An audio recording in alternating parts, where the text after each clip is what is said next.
Mutya ng Gabi at Mag-amang Albularyo.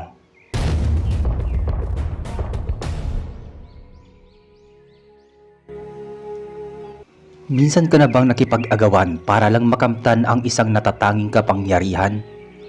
O nakapagdulot ba ito ng kabutihan o kasamaan sa buhay mo?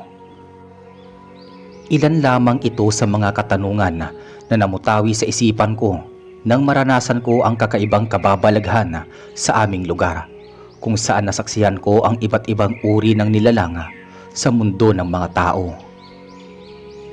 Magandang araw sa iyo, Sir Eric, at sa mga tagapakinig ng inyong YouTube channel. Ako po si Emilio na nagmula sa baryo ng Bicol, at hindi ko na po babanggitin kung anong pangalan ng eksaktong baryo na kinaroroonan ko. Nais ko pong ibahagi sa inyo ang aking kwento noong panahon ng pagbibinata ko, kung saan nakipagsagupaan kami ng tatay kong albularyo sa iba't ibang elemento na naghahangad na makuha ang mutya ng gabi. Isang hamak na tendera lang ng laing ang aking ina, samantalang albularyo naman ang aking ama. Taong 1974, nakatira kami sa isang bahay na yari sa kawayan at bubungan na pawida. Isang kahig, isang tuka ang pamumuhay namin, pero pinipilit namin makaraos sa pang-araw-araw. Mula pagkabata ay nakatulong na ako sa aking ina sa pagtitinda ng laing sa umpisa pa lang ng pagsikat ng araw hanggang sa bandang katanghalian. Pagdating ng hapon hanggang gabi ay tumutulong naman ako sa aking ama sa panggagamot ng mga taong may sakit, samantalang ang aking dalawang kapatid naman ay tumutulong sa mga gawaing bahay. Salat man sa kahirapan ay iminulat kami ng aming mga magulang sa magiging matulungin sa kapwa at pagiging mababang loob, at isa pa doon ang pagiging matiisin at makontento sa kung anong makayanan lamang ng aming mga magulang. Dulot ng matinding kakapusan, hindi ako nakatapos ng sekundarya. Mas pinili ko na lamang na tumulong sa aking mga magulang, at hindi ako nahiya sa aking mga kaklaseng nakapagtapos ng pag-aaral. Iniisip ko na lamang na mas makakabuti kung tumulong ako sa aking mga magulang na magbanat ng buto at huwag mawalan ng pag-asa sa buhay. Sumapit ako sa edad na 17 nang malaman ko ang iba't ibang uri ng mga birtud at mutya, gayon din ang mga paraan ng panggagamot ng aking tatay sa kanyang mga pasyente. Nabanggit sa akin ng tatay ko na ang mutya na nagmula sa kalikasan ay maaaring makakuha nito mula sa halaman, prutas, puno at hayop, kidlat, ilog, bato at iba pang bagay na nilikha ng Diyos. Nalaman ko din ang pagkakaiba ng anting-anting sa mutya. Base sa mga karunungan na naikintal sa akin ng tatay ko, ang mutya ay natural ang bisa na tinataglay at hindi na kailangan buhayin ng mga dasal o orasyon, kumpara sa anting-anting na kinakailangang maglaan ng orasyon at dasal gabi-gabi.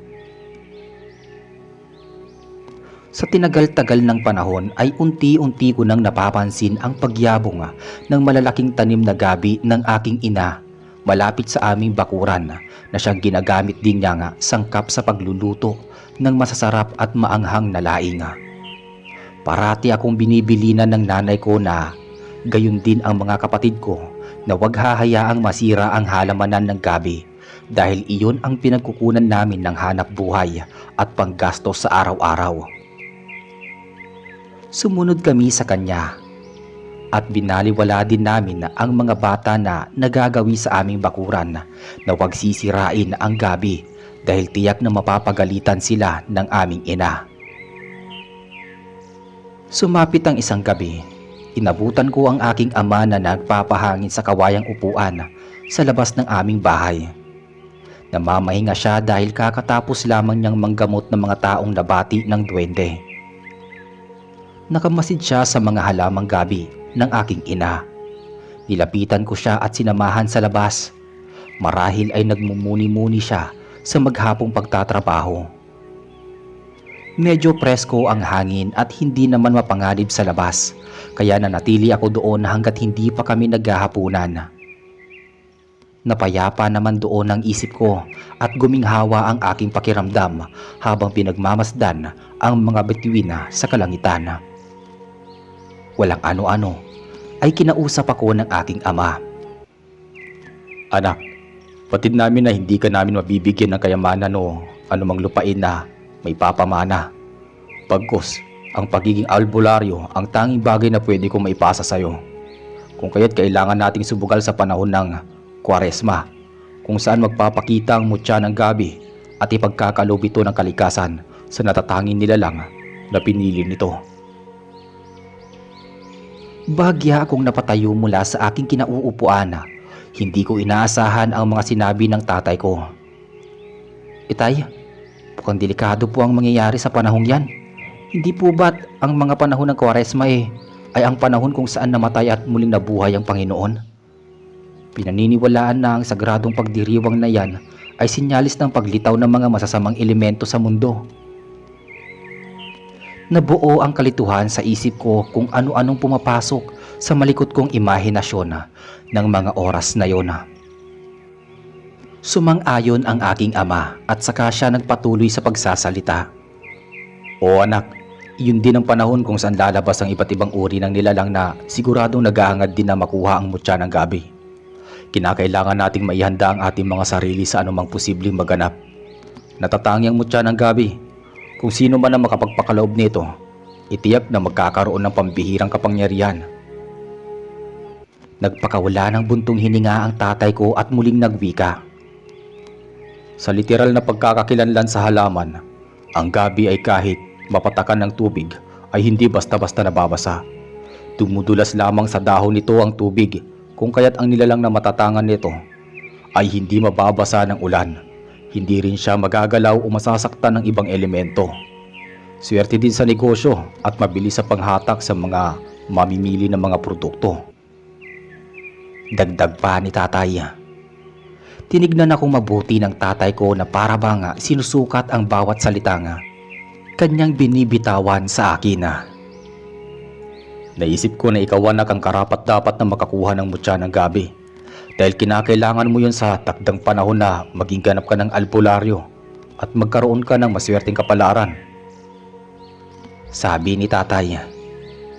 Ngunit ama, isang mabigat na responsibilidad ang kailangan kong tanggapin kung ako man ang maswerteng mapagkalooban ng mutya ng gabi. Sabi ko naman. Ngumiti ang tatay ko. Huwag mong pagdudahan ang sarili mo. Alam ko na busilak ang kalooban mo at may tapang na paninindigan na katulad ko. Kaya mong harapin ang lahat ng anumang pagsubok dahil alam ko na matatag ka. Magtiwala ka sa iyong kakayahan. Kinakailangan mo lamang ang tibay ng kalooban at lakas ng pangangatawan sa oras na makuha mo ang mutya. Nararamdaman ko na maraming elemento sa paligid ang posibleng kumuha nito at hindi sila magdadalawang isip na gumawa ng karahasan para lamang makamta ng mutya. Paliwanag ni tatay. Lumitaw ang kakaibang takot at kaba sa aking dibdib. Hindi mga ordinaryong tao ang makakatunggali ko kung hindi mga laman lupa at malalakas na elemento. Pero hindi naman ako pinanghinaan ng loob dahil alam ko na susuportahan at hindi ako iiwan ng aking ama anuman ang mangyari sa akin. Siya ang mas biyasa sa aming dalawa sa pakikipaglaban at pakikipag-usap sa iba't ibang elemento dahil na rin sa uri ng kanyang hanap buhay. Hindi naglaon ay lumalapit na ang panahon ng Kwaresma.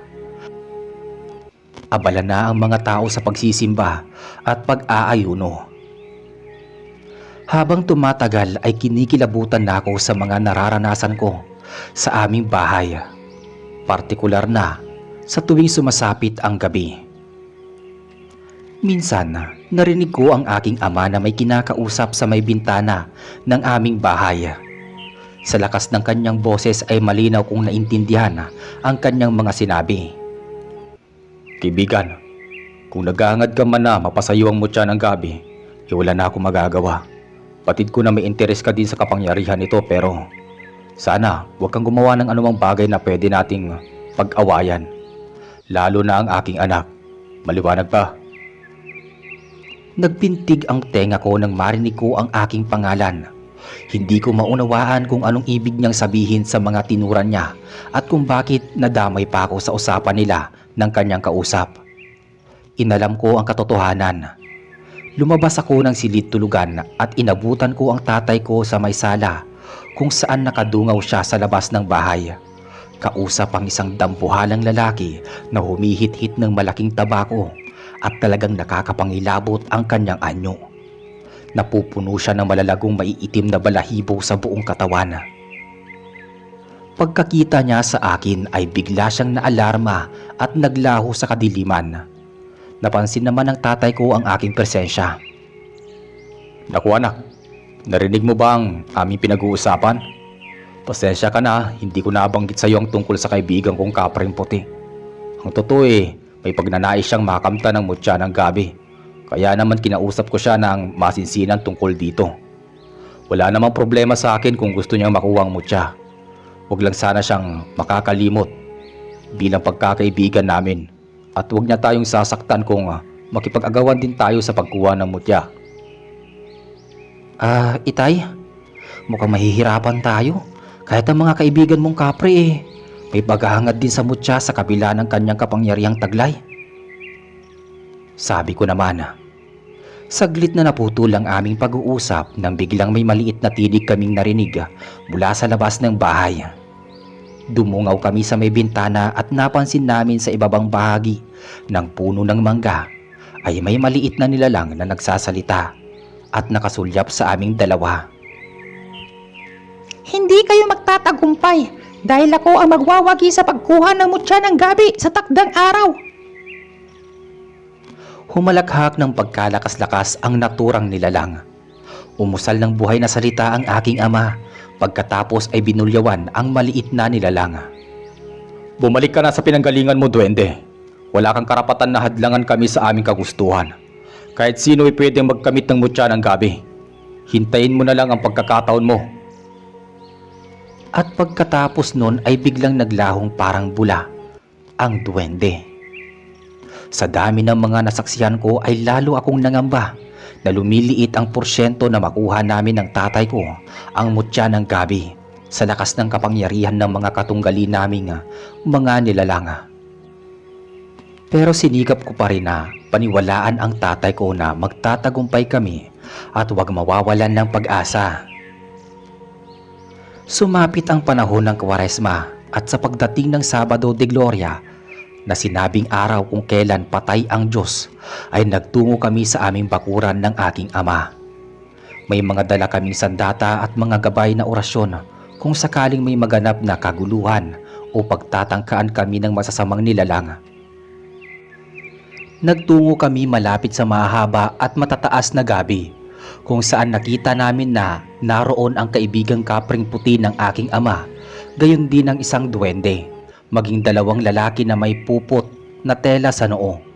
At nandoon din pati na rin ang isang matandang babae na mukhang mangkukulam. Tumatangis sila nang makita kami mag-ama. Mukhang sumama ang ekspresyon ng mukha nila dahil nalalaman nilang isa rin kami sa kanilang makakatunggali sa pagkamit ng mutya ng gabi. Lumipas pa ang ilang sandali ay may napansin kaming kumislap na bagay malapit nang bumagsak mula sa nakakuyom na dahon ng gabi. Dumagundong ang puso ko sa sobrang kaba noong mapagtanto ko na iyon na mismo ang hinahangad naming mutya ng gabi. Nagkagulo at pilit na nakipag-unahan sa amin ang duwende, maging ang mga dalawang lalaki ay umusal ng dasal kaya napilitan na makipaglaban sa kanya ang aking ama. Gayon din sa matandang babae. Tinapunan nila ako ng masasamang tingin at nararamdaman ko noon na masama ang mga binabalak nila sa akin. Posibleng naisip nila na isa din ako sa taong nagnanais na makuha ang mutya. Sinenyasan ako ng aking ama habang abala siya sa pakikipagtunggali sa dalawang lalaki, gayon din sa matanda. Anak, magtungo ka na sa tapat ng nakakuyom na dahon at ibuka mo ang iyong bibig upang mapasayo ang mutya ng gabi. Sa pagkakataong yun ay nagmamadali akong nagtungo sa gabi. Subalit pilit akong hinihila palayo ng duwende habang ang kapring puti naman ay hindi ako magawang saktan dahil sa pangako niya sa aking ama. Kitang-kita ko na pabagsak na noon sa lupa ang naturang mutya ng gabi, kaya't gumapang ako at sinunggaban ito. Eksaktong pumasok sa bibig ko ang mutya at makailang beses akong umupo. Hindi ako kaagad nakabangon at biglang nag-init ang aking buong katawan. Nilapitan ako ng aking ama habang hawak ang kanyang itak. "Anak, anong nangyari sa'yo? Labanan mo kung ano man yan nararamdaman mo." Parang may kung anong mabigat na bagay ang nasa dibdib ko noon. Pakiramdam ko ay hindi makayanan ng katawan ko na matanggap ang naturang mutya. Namamawis na ako at parang nasakalan ang aking buong katawan. Nakakapaso ang sobrang init ng temperatura. Makalipas ang ilang sandali ay biglang lumiwanag ang aking paningin. Bumangon ako at may mahiwagang enerhiya ang bumalot sa buo kong katawan. Nakita ko ang mga iba't ibang nilalang at balak nila akong atakihin, subalit hinarap ko sila ng buong tapang. "Huwag na kayong magtangkang lumapit. Ako ang pinagkalooban ng kalikasan ng mutya ng gabi. Ayaw ko nang dumanak ang dugo dahil lamang sa inyong mga masasamang binabalak. Umalis na kayo dahil nakapili na ang kalikasan ng tamang nilalang na pagkalooban ng kapangyarihan."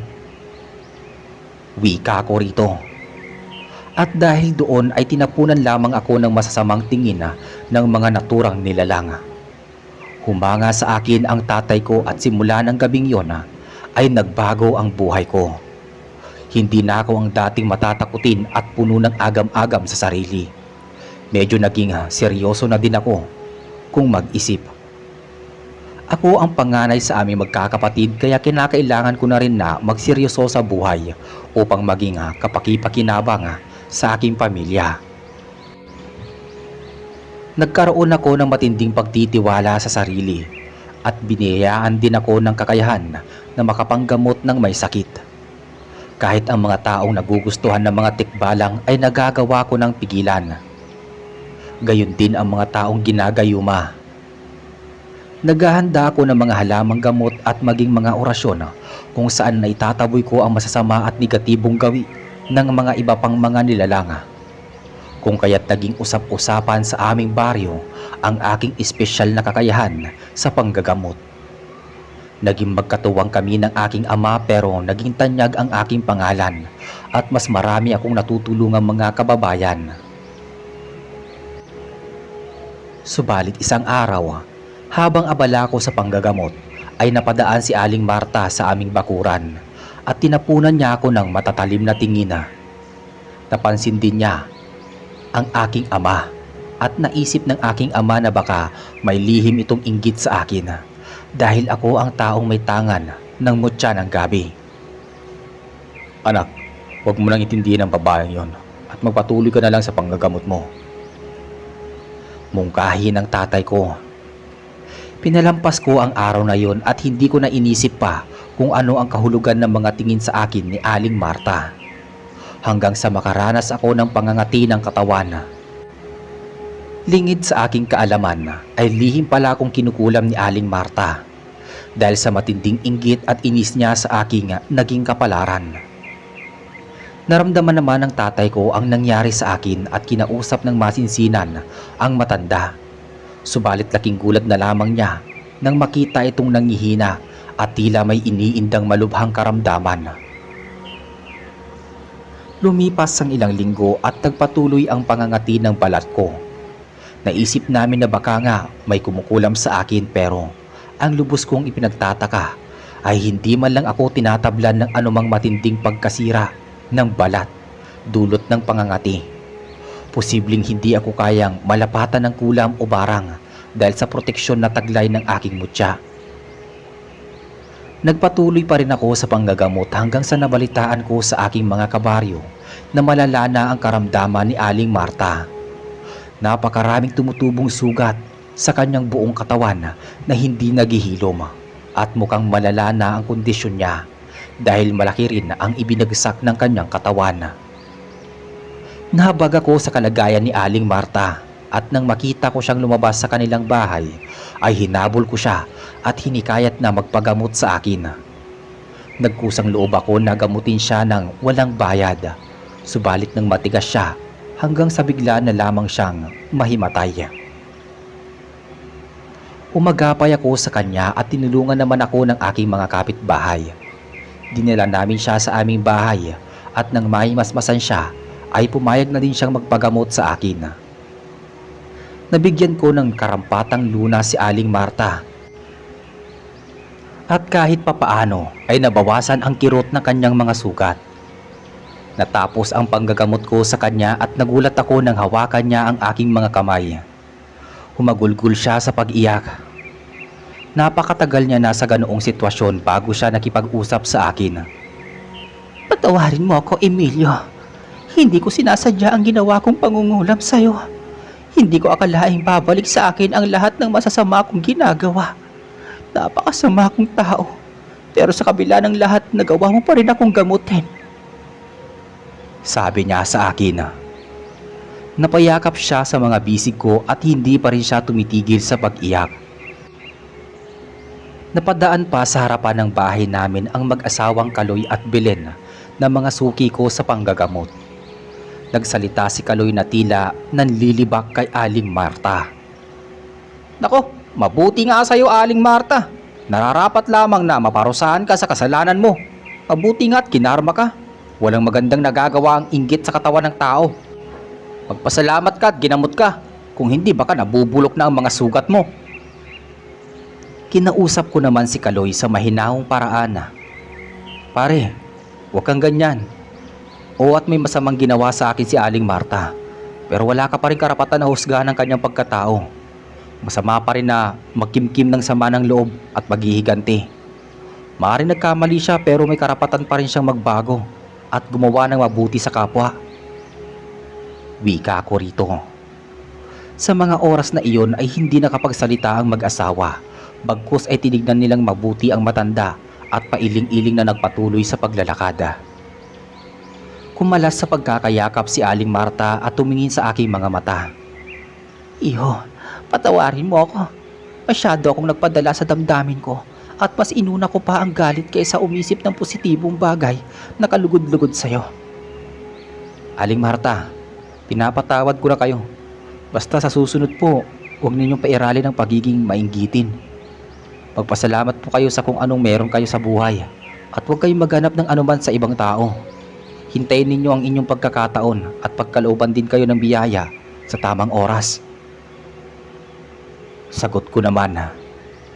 Sa mga sandaling iyon ay tila nabuksan ang kanyang pag-iisip at mukhang nakapagnilay-nilayan na niya ang kanyang nagawang kasalanan. Hindi nagtagal ay nagpasalamat siya sa akin bago umuwi sa kanyang bahay. Makalipas ang ilang araw ay bumuti na rin ang kalagayan ni Aling Marta at hindi na rin siya gumagawa sa akin ng karahasan. Marahil ay napagsisihan na rin niya ang kanyang kasalanan at natutunan na rin na makisama sa ibang tao at kalimutan ang pagiging mainggitin. Naging palakaibigan siya sa mga kapitbahay at wala na rin ako naririnig na usap-usapan ukol sa kanyang pangungulam. Marami pa din akong nakakaengkwentrong mga nilalang na sumukat sa aking pasensya at kakayahan bilang manggagamot. Tulad na lamang ng mga masasamang espiritu at maligno na patuloy na nakikialam sa mga tao. Noong dumako na ako sa edad na 23 ay lalong naging masalimuot ang buhay ko dahil bukod sa panggagamot at pagtitinda ko ng laing ay sumabak na din ako sa pakikipaglaban. Nagkaroon ng mga wakwak at tiktik sa aming lugar. Mangyaring nagkasunod-sunod ang mga namamatay at nabubuntis, kaya naman walang humpay ang krimen at patayan na paniniwalaang mga aswang ang may kagagawan. Natatagpuan na lamang ng mga tao ang mga buntis na butas ang mga tiyan. Wala na ang mga sanggol sa kanilang sinapupunan at dumadami ang pagkawala ng mga bangkay sa sementeryo. Hindi mapaniwalaan ng mga residente na kagagawan iyon ng mga taong nalulung sa droga o mga kriminal dahil magkakatugma ang paraan ng pagkuha ng mga laman loob at sanggol sa mga buntis. at tanging mga aswang lamang ang may kakayahang gumawa ng ganoong karumal-dumal na pagpatay. Nagkatulungan kami ng aking ama, gayon din ang iba pang kalalakihan sa aming baryo. Naghanda kami ng mga sandata at iba pang kagamitan upang mapatay ang anumang nilalang na pumapatay sa mga tao. Hinintay na muli namin ang pagsapit noon ng kabilugan ng buwan hanggang sa dumating ang hating gabi, kung saan may narinig kami mga palahaw at sigawan sa karatig bahay. Mula sa bubungan ng bahay ay nasilayan namin ang malaking ibon na may matipunong pakpak. Naalarma ang naturang ibon nang patamaan ito ng matutulis na sibat ng kawayan. Nagpaikot-ikot ito sa ere at hindi malaman kung saan direksyon magtatago. Subalit makaraan ang ilang sandali, iwinaksin nito ang kanyang mga pakpak at mabilis na lumipad. Hinabol naming lahat ang naturang ibon kung saan-saan kami dumaan at kamuntik pang maligaw ang iba naming mga kasamahan nang lumiko kami sa kasukalan. Patuloy noon ang pag-alulong ng mga aso sa paligid at talagang mailap ang ibon at hindi siya papahuli sa amin. Hindi nagtagal at saglit kaming huminto sa aming pagtakbo. Sinipat namin kung saan direksyon magtutungo ang ibon. Inilibot namin ang aming paningin hanggang sa nasumpungan namin kung saan ito babagsak. Lumapag ang ibon sa isang bahagi na puno ng mga punong kahoy at nang marating namin ito sa kalupaan ay nagbagong anyo ito bilang tao.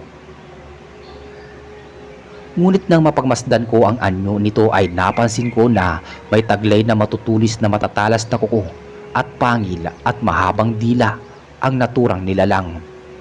Marahil iyon ang tunay na anyo ng aswang sa tuwing lumalapag ito sa lupa at nagiging tiktik naman sa tuwing nakakarating sa himpapawid. Sumugod kami sa kuta ng aswang at dahil doon ay umangil ito ng pagkalakas-lakas. Hindi na nito nagawang tumakas dahil sa mga silyadong daan buwat sa mga dasal na inusal namin ng tatay ko. Gwardyado ang buong paligid. Nakipagtagisan ako ng lakas at nang mahawakan ko ang aswang ay tila napaso ito sa taglay ko na init. Sinikap niyang umiwas subalit huli na ang lahat. Nahawakan ko na ito sa tigkabilaang bisig at hindi niya na nagawang makagalaw. Sa pagkakataong iyon ay sumugod ang aking ama at pinagtataga siya sa kanyang katawan. Binitawan ko ang aswang at laking gulat ko na tila nag-uusok ang mga bisig nito. Biglang lumitaw ang mga kalalakihan at pinagtulungan nilang patayin ang naturang aswang. Pinagluray-luray nila ang katawan nito hanggang sa hindi na ito makilala pa. Sa mga sandaling iyon ay nagapi namin ang kampo ng kadiliman, ngunit hindi pa rin ako nakampante dahil sa mga sumunod na buwan ay may dumating sa aming lugar na panibagong dayuhang aswang na kumikitil sa mga buhay ng mga inosenteng mamamayan sa aming baryo. Tumudukot sila ng mga kabinataan at kadalagahan na ginagawa nilang mga pagkain. Naalarma kami noon dahil nagdadalaga at nagbibinata na ang aking dalawang kapatid. Kaya naman bantay sarado ko sila at pinaghihigpitan na lumabas ng bahay tuwing sumasapit ang gabi. Ngunit nagimbal ako nang mabalitaan ng aking kapinsang dalaga ay nabiktima ng aswang. Hindi na ako noon nagpatumpik-tumpik pa. Bumuo kami ng kilusan ng mga kalalakihan sa aming baryo na balak puksain ang mga aswang na gumagambala at pumapatay sa mga kabataan. Nagmatsyag kami sa paligid at hinintay ang tamang pagkakataon upang umatake. Dumating ang isang panibagong gabi at kamuntik ng may mabiktimang dalaga sa labas ng bahay. Hinabol namin ang naturang aswang subalit gumamit iyon ng tagabulag at mabilis na lamang na naglaho. Hindi naman kami nagpasindak ng tatay ko. Umusal kami ng mga salita upang magwardyahan at makabuo ng selyo sa buong paligid upang hindi makatakas ang naturang aswang. Lumakas ang aking pang-amoy at sinundan namin ng mga kalalakihan ang daan na tinatahak ng nilalang hanggang sa may kakahuyan. Masangsang ang amoy ng aswang hanggang sa bumulaga doon sa amin ang napakaraming aswang sa paligid. Inihanda namin ang dalang mga sibat, itak at buntot pagi. Naging madugo ang labanan. Pinagpupugutan ng mga lalaki sa ulo ang mga aswang gamit ang itak. Ang iba ay gumamit ng sibat at pinagsasaksak sila sa masiselang bahagi ng katawan. May iba namang napuruhan at napatay na aswang. Nagsanib puwersa kami ng tatay ko at nilabanan namin ang mga nilalang. Pinaglalaslas ko sa leeg ang mga aswang, samantalang pinagpuputol naman ng tatay ko ang katawan ng kanyang mga nakakasagupang aswang. Dumanak ang dugo sa lupa at isa-isang nagsibagsakan ang napakaraming bangkay ng aswang, maging ilang kalalakihan. Iyon ang isa sa nakakakilabot ko na karanasan sa pakikipaglaban sa mga aswang. Maraming tao noon ang nadamay at maraming pamilya din ang nawasak. Pero patuloy kaming bumangon sa kabila ng matinding pagsubok. Sa pagdaan pa ng maraming taon ay nadiskubre ko pa ang iba ko pang kakayahan, lalo na sa tuwing sumasapit ang tag-ulan. Nagagawa ko pa rin na makapanggamot at matulungan ang nanay ko na makapagtinda ng laing sa buong baryo na hindi ako nababasa ng ulan. Nasanay na din ang aking mga kabaryo sa taglay kong kapangyarihan. Inirerespeto nila kami at walang sino man ang makapagtangka ng masama sa aming pamilya, dulot ng tinataglay kong kapangyarihan. Hindi nagtagal at dumating na rin ang swerte namin. Maraming naging suking mamimili ng laing ang aking ina. May ilan din na negosyante at mayayaman ang nagtutungo sa aming baryo para lang mamakyaw ng kanyang laing. Dumating sa punto na nakaipon kami ng malaking ipon, kaya napaayos namin ang aming bahay. Nagkaroon din ng mga tauhan ang nanay ko at nakapagpagawa kami ng malaking bilihan ng laing na pinamamahalaan ng aking ina. Lumago ang kanyang negosyo at nakapagpatuloy sa pag-aaral ang aking mga kapatid. Hindi pa rin ako tumigil sa panggagamot sa aming mga kababayan, pero ipinagpatuloy ko pa rin noon ang aking pag-aaral kahit na nasa ganap na akong binata. Sa awa ng Diyos ay nakatapos naman ako ng ika-4 na bahagdan sa sekundarya. Tumulong din ako sa pamamahala ng aming negosyo at malaki ang naging pasasalamat ko sa mutya ng gabi dahil na rin sa dulot nitong swerte sa aming kabuhayan, gayon din sa pagpapalago ng aking sarili. Marami ang problema na dumarating sa aming buhay, mabilis din naman naming nalalagpasan sa pamamagitan ng aming pagtutulong-tulong. Dumating na rin ang panahon na umunlad na ang aming baryo. May mga hospital at magagaling na doktor sa mga karatig bayan, pero nananatili pa ring matapat ang aking mga kabaryo na nagtitiwala sa aking kakayahan bilang manggagamot. Patuloy pa rin silang tumatangkilik sa aking kusang loob na serbisyo sa kanila. At hanggang dito na lang din po ang kwento ko sa pakikipagsapalaran sa iba't ibang elemento. Gayon din ang aking pagkamit ng espesyal na kapangyarihan dulot ng mutya ng gabi. Maraming salamat po sa inyong pakikinig.